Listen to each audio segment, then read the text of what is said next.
Buenas noches, esto es Zona Franca, yo soy Daniel Pacheco. Entrar en recesión es una experiencia extraña para Colombia. La última recesión que vivimos fue hace 20 años, 2 décadas, y parece que sus ecos resuenan muy poco hoy. Parece inútil recordar que el país se demoró 12 años en bajar el desempleo a un dígito después de la recesión de 1999. La depresión de este 2020 pinta que será mucho peor. Imagínense que nos demoremos hasta el año 2032 para volver a un desempleo por debajo del 10%. Hoy, en abril, está cerca al 20%. El panorama que le viene al mundo, que le viene a Colombia, es muy oscuro. Todo indica que el país vivirá el choque económico más fuerte de toda su historia. Y esto obviamente es malo, pero peor es que parece que no nos estamos dando cuenta. A pesar de la ventaja que Colombia logró ganarle al virus en comparación con los países europeos, con Estados Unidos, incluso con nuestros vecinos latinoamericanos como Perú, Brasil, Ecuador y México, acá seguimos un poco amedrentados, un poco miedosos, aletargados para reactivarnos económicamente. Las voces que piden cautela y confinamiento parecen prevalecer en casi todos lados. Ni siquiera en los municipios donde no ha llegado el coronavirus la reactivación formal se ha consolidado. Desde la Presidencia de la República siguen enviando estas señales que alargan el confinamiento, parece a veces que indefinidamente, que tienen frenada la vida, los colegios, el comercio, el trabajo. Esta cautela está y nos va a costar muy caro. En abril de este año, el primer mes que registra realmente el efecto de lleno del confinamiento, desaparecieron 5.400.000 trabajos. En términos de empleo, es el peor mes de toda la historia en Colombia desde que medimos el desempleo. 1 de cada 4 ocupados en Colombia dejó de percibir ingresos. En un mes, comparado con el año anterior, desaparecieron el 25% de los trabajos. El desempleo no solamente es una tragedia económica para 5 millones de hogares colombianos. El desempleo trae inseguridad, trae homicidios, trae problemas de salud a futuro. No es tan claro el vínculo con la muerte como con el coronavirus, pero en términos absolutos, a lo largo del tiempo, las consecuencias del desempleo pueden ser igual o incluso más letales. Pero ahora, parados en medio de la epidemia, esto es difícil de ver. Tal vez esta imagen ayude. Los cuchillos guardados en libros son una gran metáfora de una recesión. Se vienen tiempos en los que las necesidades inmediatas tomarán el lugar de los placeres más abstractos, más bonitos de la vida. Nuestra vida dejará de ser la película de mediano presupuesto, digamos, que había sido antes del coronavirus, y se convertirá en un programa matutino largo de televisión. Aquí arranca Zona Franca.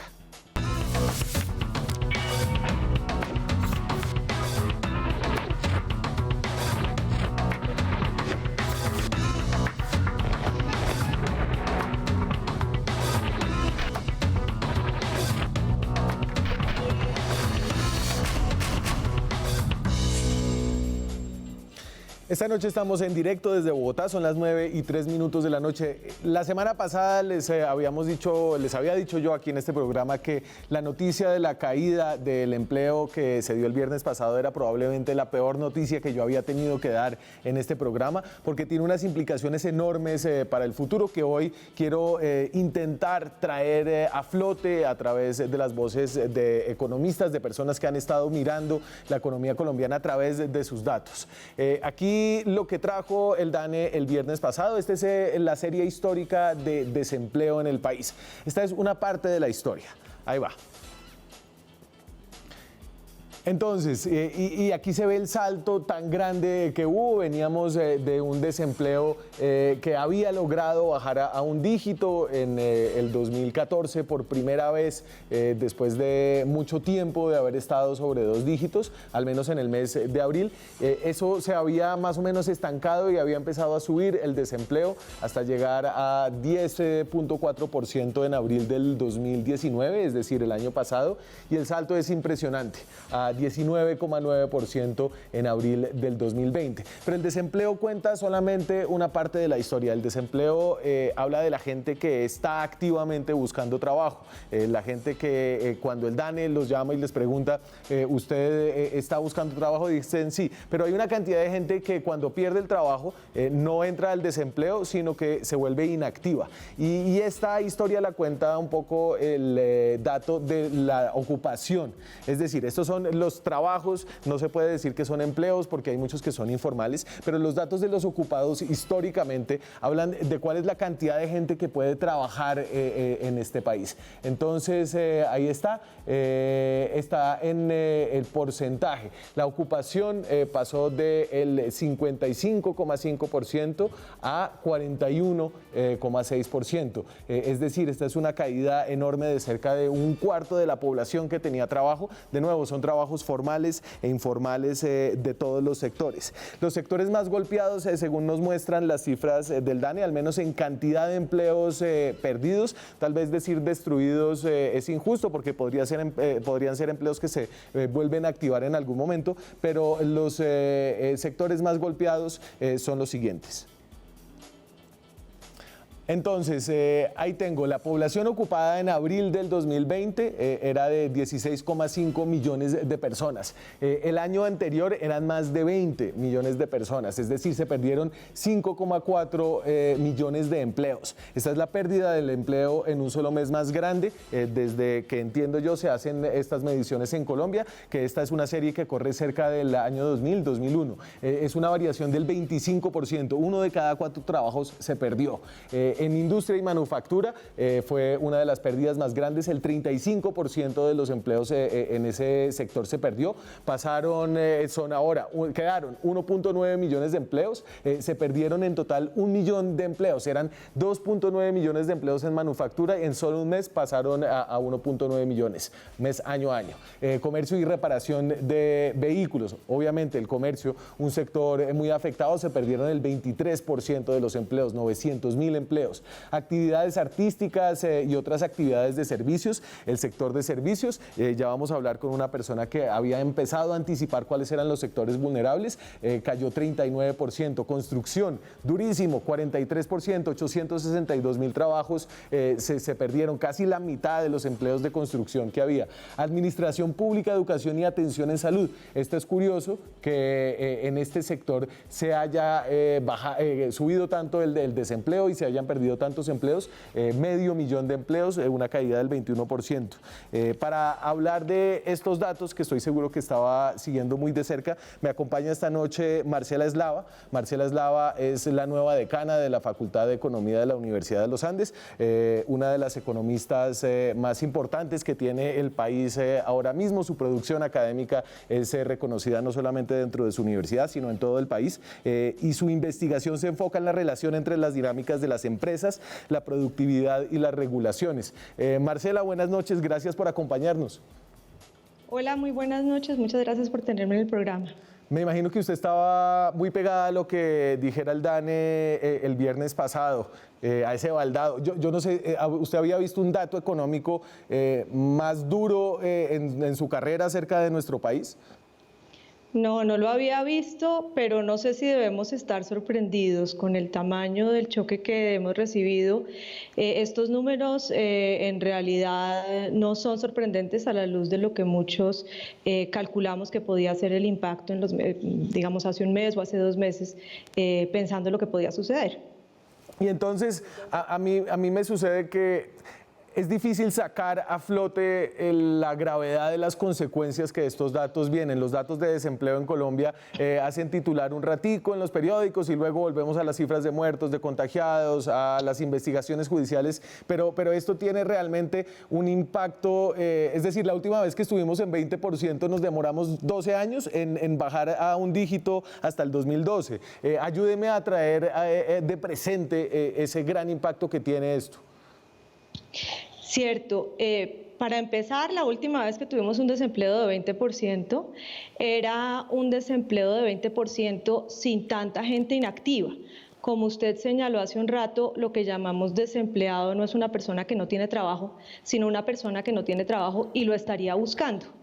Los datos de hoy, a pesar de que es una tasa que se parece de nuevo a ese 20%, son más graves porque son unos datos que no solamente tienen 20% de desempleo, sino que además tienen un montón de gente que simplemente se resignó a que ni siquiera hay por qué buscar empleo, o por lo menos en el mes de abril no había ni para qué buscar empleo. Entonces, el número, digamos, creo que es más sorprendente, es el que usted citó, 1 de cada 4 personas que tenía una ocupación laboral laboral hace un año, incluso 1 de cada 4 personas que tenía una ocupación laboral en febrero está hoy en día desocupado. La magnitud de ese choque es parte de lo que lo hace tan impactante. No tener empleo tiene una cantidad de implicaciones sobre las personas. Unas son las obvias: no sabemos con qué vamos a pagar el alquiler, no sabemos con qué vamos a hacer el mercado. Pero en adición usted apunta a una cosa que es muy importante, y es que quedarse desempleado no es quedarse sin trabajo hoy. Quedarse desempleado es quedarse sin trabajo hoy y con alta probabilidad por muchos meses, algunas veces por muchos años. La última gran crisis que vivió el mundo, la crisis de finales de los 2000, la del 2008, 2009, en los países más desarrollados, en Colombia no fue tan fuerte, tuvo pérdidas de empleo que dejaron a la gente por muchos años, en algunos casos por un lustro, sin empleo. Entonces, la preocupación de la destrucción de los trabajos de este momento tiene que ver con las pérdidas inmediatas, tiene que ver con por cuánto tiempo se prolonga el desempleo, sí. Y desafortunadamente esta es una crisis en que las perspectivas hacia adelante son muy inciertas.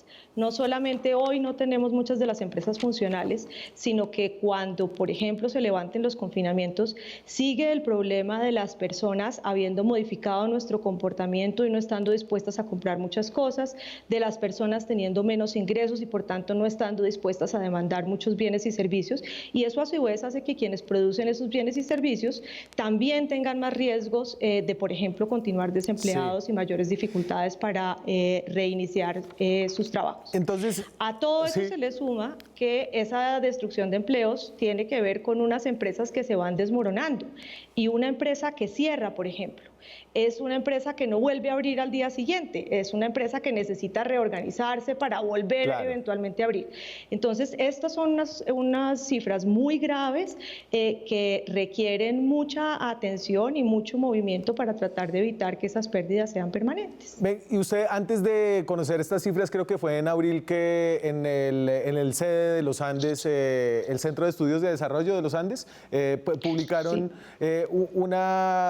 Como un reporte sobre los empleos que podrían ser más y menos vulnerables en esta crisis. Voy a poner aquí solamente una de las gráficas en la pantalla acerca de cómo ustedes dividían en dos, básicamente.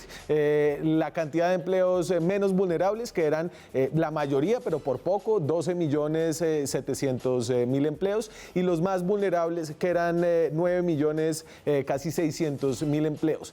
Luego de ver y de escudriñar un poquito en las cifras de los empleos que se destruyeron, ¿encontró usted sorpresas? ¿Encontró usted que había cosas que no había anticipado y que se perdieron más en algún sitio y menos en otro?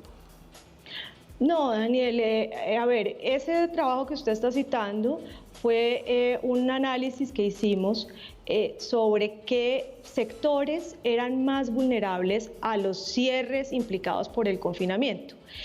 Allí estaban en esencia empleos en sectores que no pudieron continuar porque no eran considerados esenciales, o porque aún sin ser considerados esenciales, algunos que no son esenciales podían no ser tan vulnerables porque podían teletrabajar, pero se quedaban vulnerables aquellos que sin ser esenciales tienen más dificultades para teletrabajar. Y usted mencionó dónde se han concentrado las pérdidas, y muchos tienen que ver con esas dificultades para teletrabajar. Muchos bienes manufacturados requieren la presencia física en la planta de producción. La construcción requiere la presencia física en la obra, y así sucesivamente. Sí. En adición a esa vulnerabilidad de la que hablamos en ese momento, de nuevo esa era vulnerabilidad literalmente al confinamiento, pero en adición a eso, la pandemia tiene muchas más implicaciones sobre empresas. Entonces, por otro lado están las empresas y los sectores que la gente deja de demandar aún si les permiten salir. Por ejemplo, va a ser muy lenta la reactivación de sectores como hotelería, como transporte aéreo, aún si se les permite operar, porque la gente en este momento está modificando sus comportamientos, evitando lugares donde hay aglomeraciones o donde tiene que estar con muchas personas. Y en adición a esos elementos, también los demás sectores de la economía, aún sin estar en esas categorías, se ven golpeados, por un lado porque son algunos proveedores, otros clientes de esos sectores que tienen un impacto directo, Y por otro lado, porque en general, de nuevo, en la medida que haya gente que pierde su empleo, que ve perdido o reducido su ingreso, esas personas están en general demandando menos de todos los bienes que demandan, y por esa vía hay un impacto sobre el resto de la economía, de tal manera que este choque es la tormenta perfecta. Y si a eso le sumamos los choques del sector externo, donde el resto del mundo también está demandando menos de nuestros bienes y servicios, pues lo que tenemos es realmente un impacto muy grande. Entonces no hay sorpresas, como le decía, dado la magnitud y el tipo de crisis que estamos viviendo, pero el hecho de que no sea una sorpresa no deja de hacerlo tremendamente preocupante y de demandar pensar con mucho cuidado cuál es el camino para no solamente mitigar los impactos económicos, sino tratar de minimizar el tamaño de esos impactos de entrada. Y parece, usted era bien pesimista de entrada, digamos, Fedesarrollo nos ponía en el peor escenario con un desempleo del 20 y pico %, pero ese era un escenario que no estaba hablando solamente de abril, estaba hablando un poco del impacto de lo que iba a ser este confinamiento, que todavía no se ha suspendido. En ese sentido, ¿cree usted que ya tocamos fondo o que este es apenas un escalón más en un descenso que va a seguir con los datos de mayo y luego de junio, cuando todavía no va a estar resuelto el tema del confinamiento? Lo primero que yo quiero señalar es el impacto económico de la crisis que tenemos en las manos no se deriva únicamente de los confinamientos. Ciertamente los confinamientos imponen unas restricciones más allá de las usuales, porque además de los choques de demanda y los choques externos que estamos viviendo, simplemente le impiden a muchas personas producir y tomar las decisiones de cómo tratar de lidiar ellos mismos con la crisis. Pero el día en que los confinamientos se levanten, ese día no se acabó la crisis económica. Y en algunos países y en algunos cálculos, el choque de demanda es al menos tan importante como el choque del confinamiento mismo. Sí. Para el caso colombiano, con los cálculos que nosotros hemos hecho en la universidad, sí parece ser el caso que el choque del confinamiento es el más grande, pero de nuevo, el día que se levante no se acabó la crisis. Ahora, yendo a su pregunta sobre la temporalidad y si ya tocamos fondo, no, desafortunadamente no, los datos de abril, recuerde que los datos que usted citó son datos de abril, sí. Ya pasó mayo. Llegando a mayo hay elementos que se componen para empeorar la crisis y hay otros que se componen para mitigar su efecto. Por un lado, se levantaron algunas de las restricciones a la producción y se empezó a reactivar la manufactura, se empezó a reactivar la construcción. Más recientemente hemos oído noticias tales que se va a poder empezar a reactivar el comercio. Esas van a ser buenas noticias. De otro lado, hay noticias que son malas, otras buenas noticias también son algunas de las medidas que tomó el gobierno, la extensión de apoyos a la nómina, la extensión de una serie de créditos y demás. Sí. Dentro de las malas noticias está el transcurrir del tiempo, y el transcurrir del tiempo per se es una mala noticia porque durante marzo y abril todas esas empresas que cerraron estuvieron en esencia operando con el efectivo que tenían guardado, con la caja guardada. Pero esa caja se erosiona y muchos ya tendremos anécdotas para contar, ya habremos oído anécdotas de gente a la que le siguieron pagando en marzo y en abril, pero en mayo le dijeron que ya no se podía más. Entonces, no sabemos muy bien cómo van a jugar esos factores negativos y positivos, pero no es para nada claro que tocamos fondo. Y aún si los positivos le empiezan a ganar a los negativos, para mi gusto es ya más que claro que esta crisis no tiene forma de V. En algún momento nos preguntamos si la crisis era así, caíamos y subíamos de inmediato, o la crisis era más bien una U, un levantamiento mucho más lento. Parece ya claro que en el mejor de los casos la crisis es una U. Eso L. Quiere decir que se vienen unos meses complejos de todas formas, porque de nuevo el problema no es solamente las prohibiciones, hay una serie de choques que se juntaron que hacen que sea más difícil la recuperación. Ahora, en manos de las decisiones que se tomen sí está minimizar esos choques vía minimizar los confinamientos, el manejo de las opciones de mitigación y sobre todo el manejo de las opciones de robustecer el sistema de salud para poder lidiar con la crisis de salud que continuará claramente con el menor impacto posible sobre la economía. Marcela Eslava es la nueva decana de Economía de la Universidad de los Andes. Marcela, un gusto tenerla por aquí, ojalá vuelva y ojalá algún día en persona de pronto. Yo le agradezco mucho la invitación y encantada estaré mucho más si podemos hacerlo en persona, ojalá en el futuro no muy lejano. No muy lejano. Seguimos acá con voces acerca del impacto de esta crisis económica, de esta recesión. Creo que ya podemos decir que vamos a entrar en una recesión en el tercer trimestre del año, seguramente. Y para hablar de eso me va a acompañar después de la pausa Mauricio Cárdenas, ya con una mirada más política acerca de cómo ha jugado sus fichas el gobierno y lo que puede hacer de aquí en adelante para poder detener al menos en alguna medida el desangre de empleo, de riqueza, de prosperidad que se nos viene en Colombia. Ya volvemos. Seguimos en Zona Franca, estamos hablando de la depresión que se viene. Depresión es que Colombia se demoró 12 años en bajar el desempleo a un dígito luego de la última recesión del 99 y que si ocurre lo mismo que en el pasado nos podríamos demorar hasta el 2032 en llegar al mismo lugar donde estábamos en términos de empleo que hace 3 meses, en el 2032. Para hablar de esto me acompaña el exministro de Hacienda, Mauricio Cárdenas. Mauricio Cárdenas dirigió también FEDesarrollo, es hoy columnista del diario El Tiempo y profesor de la Universidad de Columbia. Mauricio, ¿qué tal? Buenas noches. Muy buenas noches, Daniel. Gusto estar en tu programa otra vez. Sí, señor, ahora a la distancia. Su columna del sábado pasado que alcanzó a coger los datos del DANE, creo que suma la preocupación que tenemos que agitar acerca de lo que está pasando en la economía. Empleo en cuidados intensivos, peor de lo esperado, dice usted en su columna. Así es. Bueno, uno nunca debe escribir sobre lo que ocurrió el día anterior. Esa es una regla de oro de un columnista.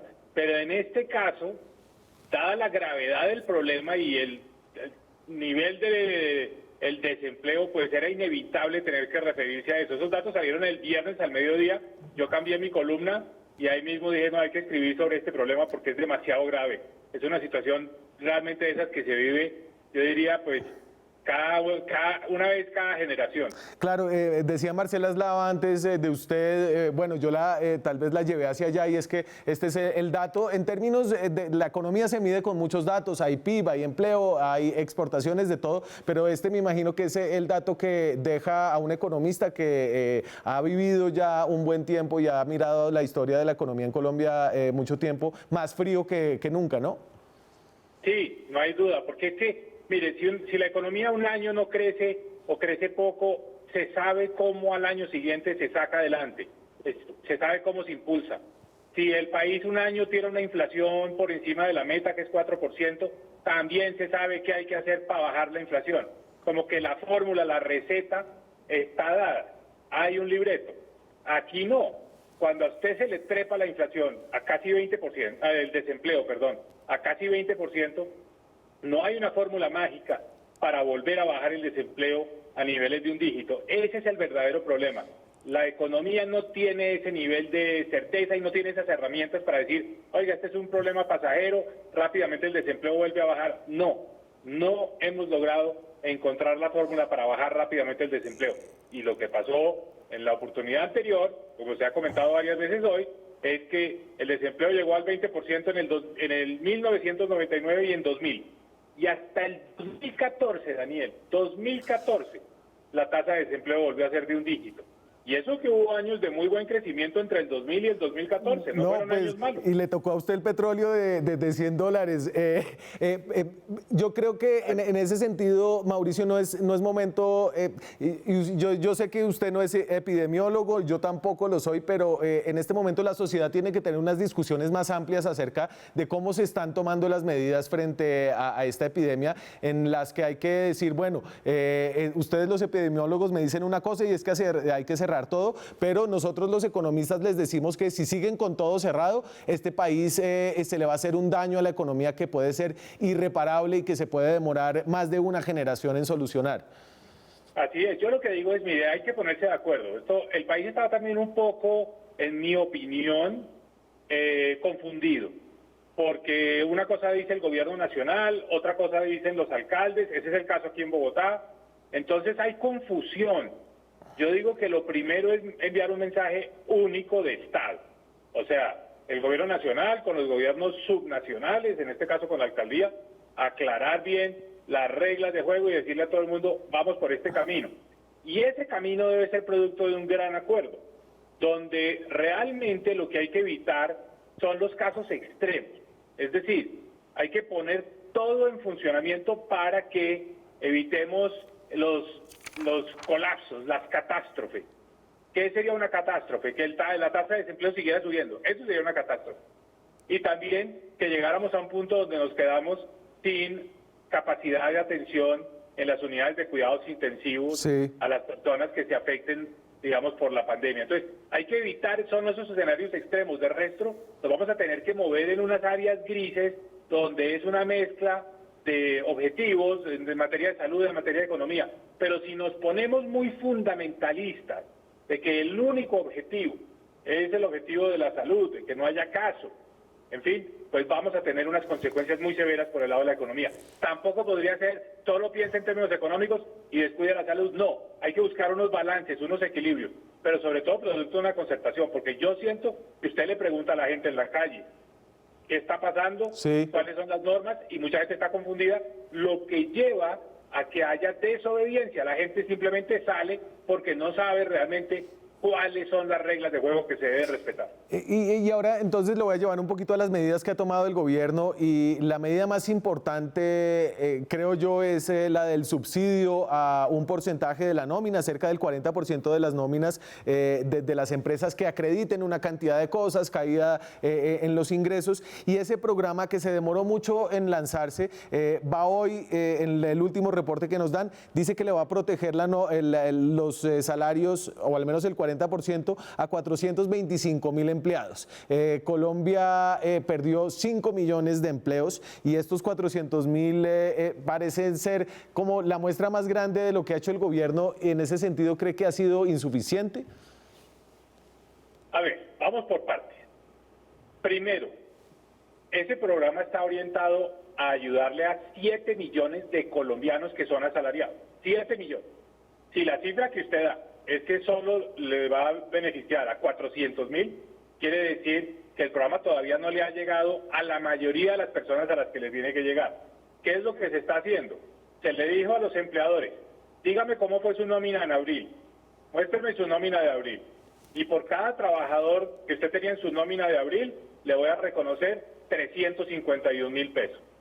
La expectativa era que se presentaran 7 millones de solicitudes para financiar los salarios de 7 millones de personas. Quiere decir que el programa todavía no le ha llegado, quizás porque hay algunas empresas que no tuvieron tiempo de llenar el formulario, de presentarlo a tiempo, sí, de ir al banco, entonces se tramita en un banco. Entonces, lo primero que hay que hacer es, si eso fue así en abril, hay que asegurarse de que en mayo sí lleguen los 7 millones de trabajadores. Primer punto. Segundo punto, no puede ser solo para los que estaban empleados en abril, tiene que ser también para aquellos que se enganchen, que cayeron en desempleo en abril y que se vuelvan a contratar. Hay que ayudar a las empresas a que vuelvan a contratar. Y por último, no debe ser solo para los asalariados. Hay mucha gente en Colombia que trabaja en una peluquería o en un taller de mecánica automotriz o en un restaurante que no es asalariado. Le dan cada día en función de las propinas que hubo en el restaurante, de un pago que hacen en las peluquerías por el número de cortes o de servicios que haya prestado, no son asalariados. Entonces hay que abrir ese programa para que se puedan incluir en la nómina a esas personas y recibir ese beneficio, para que no sea solo para los que estaban en un trabajo, empleados con un salario en abril pasado. Abrámoslo para gente nueva que llegue. Ese es el mensaje. Y también me parece que eso no se necesita para las personas de altos ingresos. Este programa debe estar definido para las personas, digamos, de menos de 4 millones de pesos. Pero más bien gastemos los recursos públicos en apoyar a la gente que está en la situación más compleja, más difícil, que gana 500.000, 600.000, 700.000 pesos, 1 millón de pesos, más que a las personas que tienen salarios de 10 millones de pesos. No vale la pena en ese caso extender ese alivio. La persona de 10 millones de pesos tiene que poder, con sus ahorros, con sus recursos, tratar de amortiguar o tomando un crédito, pero démosle más respaldo a la gente que está en la situación más difícil, que son los colombianos que ganan menos de 4 millones de pesos. Ha habido una discusión acerca de qué tanto se ha metido la mano al drill el gobierno en esta situación y se hacen las comparaciones de qué porcentaje del Producto Interno Bruto ha invertido cada gobierno. Colombia sale bastante bajito, el presidente hace otros cálculos y mete ahí las medidas de liquidez del Banco de la República y los préstamos garantizados que pone el gobierno y llega a una cifra del 11%. En estos días el gobierno logró poner bonos por 2.500 millones de dólares en deuda a unos intereses muy buenos. ¿A usted ese hecho le dice que hay campo todavía para hacer más esfuerzos de gasto de parte del gobierno que no está haciendo? Daniel, yo no creo que esta sea la competencia por ver quién gasta más, porque la verdad es que los gobiernos todos están armando unas cifras muy maquilladas, están poniendo mucha creatividad. Entonces contabilizan unas cosas que no son necesariamente gasto público. Entonces hay países que están diciendo, oiga, parte del apoyo del gobierno son unos créditos que están dando los bancos. Bueno, está bien, los créditos que dan los bancos ayudan, pero ese no es el gasto público. Entonces, esa competencia no es sana. A ver quién gastó más, porque nunca vamos a llegar a poder emular a Estados Unidos, que va en el 18% del PIB. No tenemos esa capacidad porque nuestra deuda crecería demasiado. Entonces, la competencia no debe ser por quién gasta más. La competencia debe ser por quién tiene los efectos más moderados y reducidos debido al coronavirus. Es decir, ¿quién amortigua mejor este golpe? Sí. ¿Quién tiene que sufrirlo menos? ¿Quién es el país que va a generar menos desempleo y va a generar una menor recesión económica y que va a salir más rápido? Esa es la competencia. Eso quiere decir que hay que tomar medidas audaces, no necesariamente medidas que signifiquen mucho gasto y más gasto. Por ejemplo, si uno quiere evitar el desempleo, tiene que llegar a un acuerdo con las centrales obreras y con la misma Corte Constitucional para decir, mire, por un tiempo vamos a tener que cambiar un poco las reglas de juego, porque la gente prefiere que le paguen un poco menos, pero que no lo despidan. Sí. Y hoy en Colombia es imposible pagar un poco menos porque los empleadores lo que hacen es despedir. Entonces, hay que hacer un acuerdo, pero esto es político. Esto no es un tema técnico, político, para que se pueda evitar una debacle en términos laborales, para evitar que el desempleo se dispare todavía más. Entonces, hay que sentar a la mesa a los sindicatos. El gobierno es el único que puede liderar eso. Sí. Y la Corte Constitucional decir, mire, sí, por un tiempo vamos a tener que tomar unas medidas que nos permitan evitar despido. Ese es el objetivo. Ahora, ayer se hizo la misión, magnífica, a Colombia le fue bien. Sacó una tasa muy baja, lo cual es positivo. Logró colocar 2.500 millones de dólares en unas condiciones favorables. Quiere decir que afortunadamente el país sigue contando con la confianza de los mercados. Eso es positivo. ¿Que se puede volver a endeudar? ¿Que se puede endeudar más? Sí, seguramente sí. Pero en este momento yo diría, más que el gasto, más que decir, estoy gastando más, estoy el país que está haciendo el plan de estímulo más grande, es cómo lo está haciendo, en qué lo está haciendo. Porque si lo hacemos en cosas que no son efectivas, pues no vamos a salir de este atolladero. Mauricio Cárdenas es hoy profesor, es columnista. Mauricio, muchas gracias por darnos su visión de estos difíciles trasegares en los que apenas estamos empezando a caer en la depresión del 2020. Gracias a usted, Daniel.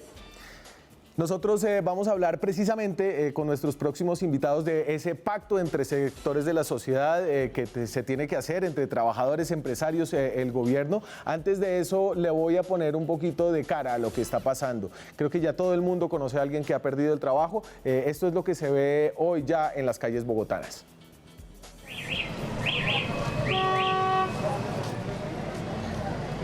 Pobres cada vez más pobres. Basta salir a las calles. Ante la pandemia ganaba 35 diarios. Ahorita ha bajado todo, entonces lo máximo que yo puedo hacer en el día es como 20. Pero pagan un porcentaje de lo que uno venda. Y si no vende no gana nada. Estábamos ganándonos en el día 30, 40 mil pesos. Ahorita se están ganando un aproximado de 10 mil, 15 mil pesos. Por ejemplo, Bernabé y Teresa antes tenían 2 carros para vender ropa. Ahora solo uno. No les alcanza para pagar el parqueadero de 2 carros. Como ahora están las ventas bajitas, no nos alcanza pues para una cosa, no nos alcanza para otra. Usualmente uno se hacía diario por ahí 200, 250, sí. Ahorita no está haciendo sino por ahí unos 30.000 pesos. Pero ahorita nos toca así y como para nomás del comer porque no tenemos ayuda de nadie. El comercio no se ha abierto para evitar las aglomeraciones, dice la alcaldía, pero esto se ve en el centro de la ciudad.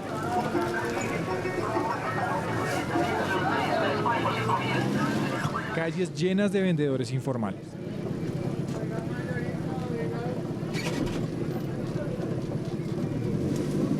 Y los pocos locales abiertos dicen que han tenido que despedir empleados y que las finanzas siguen por el piso. ¿Cuántos tenía antes? Eran 4. ¿Y ahora? 2. Se está haciendo un 20%, que alcanza para pagar facturación. Como tenemos facturación, pues sin pagar de mes y medio, que estuvo esto cerrado mes y medio. Eran días de más o menos 3.500.000, 2.800.000. A duras penas está llegando unos 1.200.000 pesos. No dejan trabajar el local, no dejan abrir ni nada. Ok, ¿y entonces le tocó salir? Salir así, a coger así, uno coge el cliente y ahí lo lleva al local. En términos económicos podríamos perder los avances de 2 décadas y esos lamentos se escuchan en las calles. Todos estamos en una crisis económica muy fuerte. Lo que conforma uno con lo que le llegue, 10.000, 15.000, hasta 5.000. Terrible, terrible porque inicialmente tuvimos cerrados 2 meses. Que la economía está al suelo, la gente ya está muy necesitada y ya tiene hambre.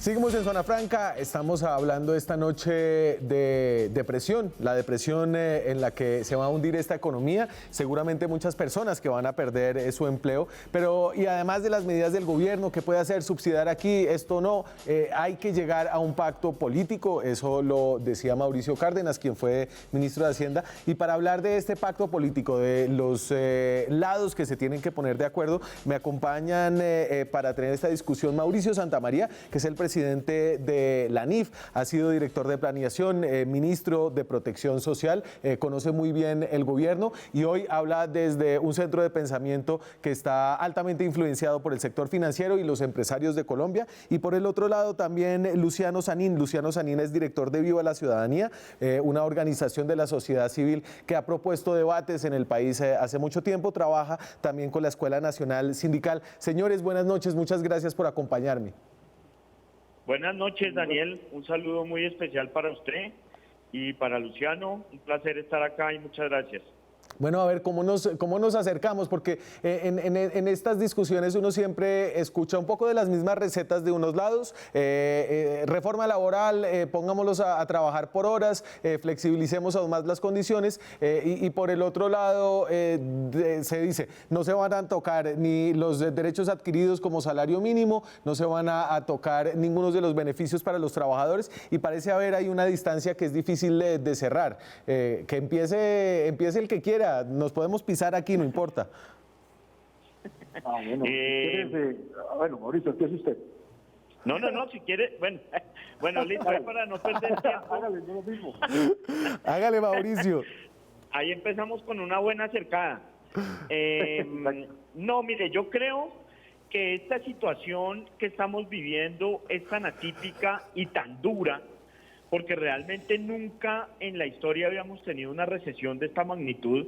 Ya lo han dicho los anteriores panelistas, se perdieron 5.4 millones de empleos, la tasa de desempleo llegó al 20%, pero la urbana está en el 23% largo, y perder 5.5 millones de empleos en cuestión de un mes es una cosa que nunca se había visto. Además, pues no tiene un trasfondo económico como sí lo tenía la crisis del 99, que sí tenía unos desbalances importantes externos, fiscales, de los hogares y de las empresas. Esto empezó por un tema de salud. De hecho, cuando la economía iba bien, enero y febrero pintaban bien, y tuvimos un totazo, por llamarlo de alguna manera grandísima, que nos obliga a ponernos de acuerdo en ciertas cosas. La primera cosa es que tenemos que seguir con el proceso de ir abriendo paulatinamente la economía. Tome todos los protocolos que se requieran, haga lo que se requiera, pero hay que ir abriendo los sectores, es decir, los sectores que hoy están cerrados: transporte aéreo, transporte terrestre, restaurantes, hotelería, servicios. Esos sectores emplean a 7 millones de personas. Sí. Es decir, es una cosa demasiado grande. Entonces, el primer acuerdo tiene que ser ir logrando abrir de alguna manera la economía con la seguridad que se requiera, pero seguir en ese proceso paulatino. Ya llevamos más de 2 meses de aislamiento que han sido, dijéramos, importantes, y en los cuales debe haber mejoras importantes en el sistema de salud. Y segundo, nos toca hacer acuerdos, dijéramos, también importantes, temporales, sobre las maneras en las cuales las empresas pueden sostener una nómina, porque es que nadie le puede exigir a una empresa, porque no estamos hablando solo de empresas grandes, sino del restaurante de la esquina, de la peluquería, que no puede sostener a 3 o 4 a 5 o a 10 empleados si no recibe un peso de ingresos. Hay que dejar que se pague de maneras extraordinarias, como lo que usted mencionaba, el pago por horas, y hay que dejar, o las alternativas que se requieran. Pero este momento es un momento excepcional, y es mejor para la gente tener algún empleo que le pague algo, a no tener nada que no le pague nada. Y entonces ahí métase, Luciano, ahí, porque entonces escucho de Mauricio que hay una temporalidad y una excepcionalidad para algunas de estas medidas, como el tema del pago por horas, pero eso del otro lado siempre suena a que eso es como el 4 por 1000, ¿no? Que queda permanente, pero yo lo pongo porque lo quiero hacer un poco así, en la misma línea que lo hace Mauricio, como poniendo los elementos generales primero para luego ver los detalles. Yo creo que el primer acuerdo puede ser que se necesite un acuerdo. Es decir, la humanidad ha mostrado en su historia que las grandes crisis generan grandes posibilidades de cambio y transformación. Las últimas 2 guerras han dado lugar a nuevas instituciones, a nuevas políticas, a nuevos poderes del Estado, etcétera, etcétera. Y yo creo que el primer acuerdo que tenemos que hacer es que esta situación merece un gran acuerdo, ¿sí? Un gran acuerdo para la recuperación, para la reactivación, incluso para la transformación económica. Porque, digamos, son 3 palabras distintas. Hay que recuperar lo que teníamos, los desempleados, las personas que perdieron el empleo, las personas que se inactivaron económicamente. Esas suman casi 9 millones de personas. Eso hay que recuperarlo, pero también hay que reactivar para que no caigan los otros sectores que no han caído, y hay que transformar, porque no podemos seguir como veníamos, incluso veníamos de una crisis. De manera que es un acuerdo para eso. Lo segundo es que eso tendría que tener unos atributos, ¿cierto?, distintos. Yo diría, lo pondría de esta manera: atreviéndose a algo menos ortodoxo, un poco más abierto a nuevas políticas en el ámbito económico, en el ámbito laboral, en el ámbito de los ingresos, en el ámbito tributario, y que definitivamente van a marcar un nuevo papel del Estado y una nueva relación entre las empresas y los trabajadores. Y eso tiene muchas aristas. Y una tercera, que he insistido muchísimo cada que me invitan a hablar de esto, es que esto es con muchas particularidades. Mauricio lo acaba de decir: transporte, restaurantes, turismo, hoy son los más afectados, son los que va a ser más difícil recuperar, porque incluso en esos sectores es más difícil la situación. Por tanto, ahí se necesitan acuerdos mucho más profundos y mucho más radicales en la intervención del Estado y de la sociedad. Entonces, Y entonces, No hay- señores, con déjenme... reglas para todos, Sí. con reglas particulares. Déjeme, vamos a una pequeña pausa y para que nos quede un rato para volver y empezar a desmenuzar un poquito cómo podrían ser estos acuerdos, o al menos el acuerdo de que se necesita un acuerdo. Nosotros seguimos aquí en Zona Franca, volvemos en minutos. Seguimos en Zona Franca, se vienen tiempos muy difíciles, todavía no hemos tocado fondo, es el momento de hacer acuerdos. De esos acuerdos estamos hablando con Mauricio Santamaría, presidente de la ANIF, Luciano Sanín, director de Viva la Ciudadanía. Entonces, a ver, ¿qué vamos a acordar? Y creo que aquí hemos hablado del empleo sobre todo, que es la cara más dramática. En términos de empleo, Mauricio, ¿a usted qué le parece que podrían poner de un lado los empresarios y el gobierno? ¿Qué deberían pedirle a los trabajadores? Lo primero que digo, para entender la magnitud de la crisis, es que los ingresos que se perdieron con esa pérdida de 5,5 millones de hogares son cerca de 6 billones de pesos que los hogares dejaron de ganar en abril, y otros 6 en mayo nos darán 12 billones de pesos, billones que los hogares no están teniendo para satisfacer sus necesidades, para comprar comida, etcétera. Esto, repito, es una tragedia de una magnitud que no habíamos visto en mucho tiempo. Entonces, yo creo que se requieren acuerdos, dijéramos, de muy corto plazo. El primero de ellos por parte de los empresarios es no despedir gente. Creo que ese es el primer punto central, pero eso no se puede hacer de manera policiva. O sea, no es suficiente que el Ministerio de Trabajo salga y diga nadie puede despedir gente porque si no les vamos a sancionar. Eso no es suficiente. Cuando usted no tiene ingresos, pues algo le toca hacer. Eso por el lado de los empresarios, y dijéramos por el lado de la sociedad en general y de los trabajadores, pues muy seguramente toca aceptar condiciones novedosas para el periodo de la crisis, es decir, en algunos casos de empresas que no reciben ni un solo peso, sí, como las peluquerías y los restaurantes, pues toca hacer suspensión de contratos temporales o acuerdos de reducir el sueldo, como ya de hecho lo están haciendo muchas empresas. Todas las empresas, hay empresas en que todos los trabajadores se han reducido un poco el sueldo. De hecho, hay empresas en que los presidentes se han reducido el sueldo 85, 90%. Y eso, dijéramos, es un segundo punto, pero hay que tratar de reducir los altísimos costos de la formalidad en Colombia, por lo menos temporalmente. Y entonces, hacer exenciones de parafiscales durante algún tiempo, sí, poder contratar por horas, etcétera. Esas son medidas que toda la sociedad puede asumir. Métase, Luciano, ahí ya hay un recetario que coge, que no le gusta, que se puede hablar. Yo creo que hay que hablarlo, a mí me parece que hay que mirarlo de otra manera. ¿En qué medida está afectado el empleo en Colombia? Y que hay que, en esas medidas, ver qué podría tener el pacto. Yo creo que hay una primera conjunto de cosas que hay que hacer.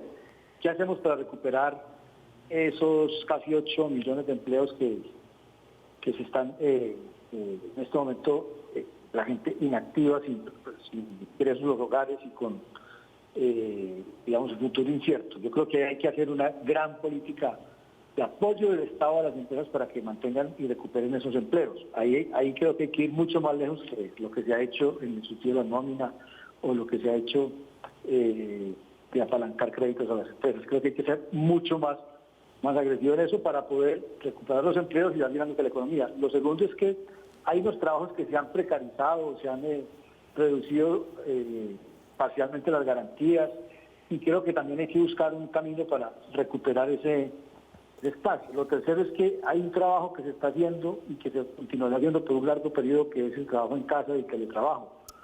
¿Cómo acordamos para regular y mantener eso de la mejor manera para beneficio de trabajadores y empresarios?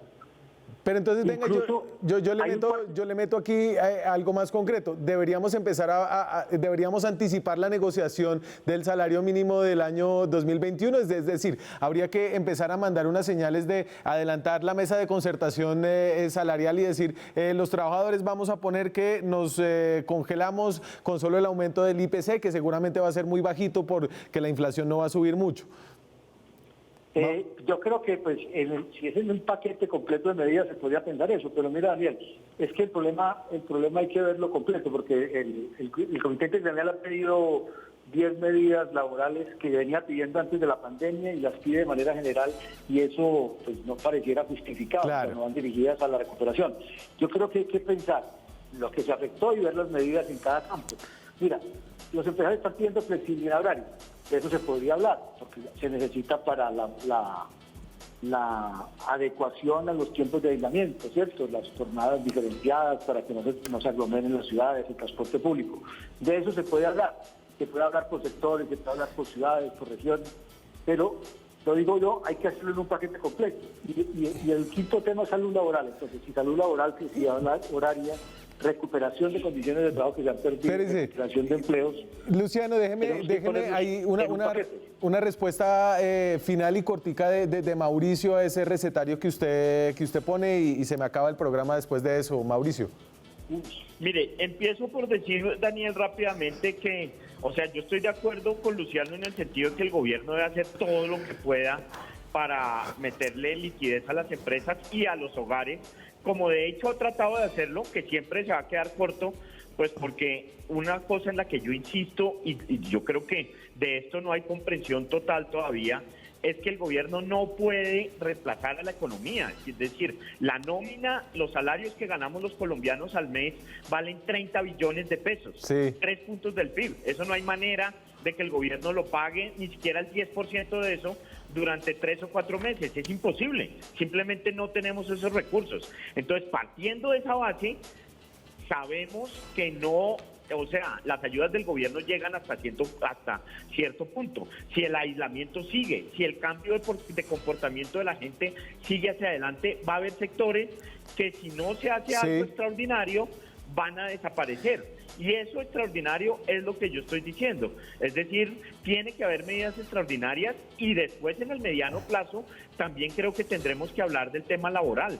Porque si esta crisis demostró algo, es que tener un empleo formal realmente es importante, que no es un cuento de mentiras, y eso, y la formalidad en Colombia es muy costosa, y eso nos va a llevar a replantearnos varias cosas en el futuro. Ahí se me acabó el programa. Creo que hay acuerdo de que es necesario empezar a buscar un acuerdo. Creo que todavía no estamos en que es necesario el acuerdo sobre el acuerdo, ni qué tiene el acuerdo, pero este es un camino que va a seguir avanzando. Les agradezco mucho por haberme acompañado esta noche, a ambos, a ustedes también. Yo me tengo que ir ya, me van a regañar. Nos vemos mañana con más periodismo, más debate, más opinión. Chao.